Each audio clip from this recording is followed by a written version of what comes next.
Πόρτα.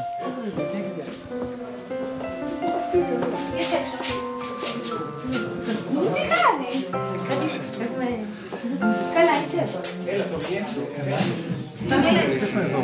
Κύριε, πάρετε, έχουμε κουβί εδώ πέρα. Όχι, δωρεάν παροχή. Συγχαρητήρια στην κυρία Αργυροπούλου. Να μας εξηγήσει εδώ τι γίνεται. Δεν βρισκόμαστε στον κύριο Πάρετο.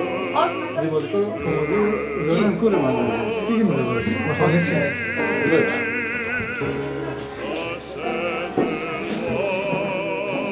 Κυρία Αργυροπούλου παρέχει δωρεάν κούρεμα και τη δίποτε εργασία γύρω από την κόμωση για τους κατοίκους της κοινότητας Σελά μια φορά το μήνα σαν δωρεάν παροχή. Θέλω να συγχαρώ την κυρία Αργυροπούλου.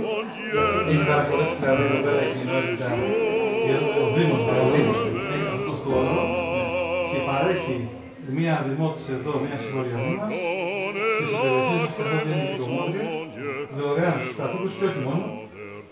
Αν καταλαβαίνω, αν κάποιος έρθει δηλαδή δεν θα το κουρεύσει. Όχι, έτσι είναι να το Έρθει δηλαδή μια φορά το μήνα και πότε είναι καθορισμένο για την προς τέλος του κάθε μήνας. προς τέλος του κάθε μήνα.